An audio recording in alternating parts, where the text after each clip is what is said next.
How to stop someone from calling you on WhatsApp without blocking them.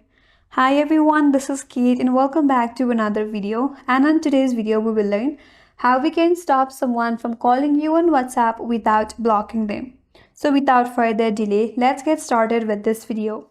First of all, open up WhatsApp in your mobile device. After that, you have to select that specific chat or the contact. Since there is no any direct option that's gonna let you stop someone from calling you on WhatsApp, but alternatively, you can mute their notifications, which will reduce the distractions if you're receiving calls from the particular person. And here's how you can do it. Once you're on your chat page, tap on the three dot icon at the top right.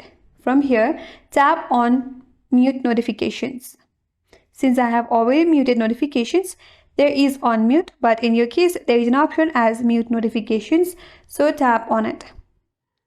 After that, you have to select the time period. So select according to your preferences. Once done, tap on OK.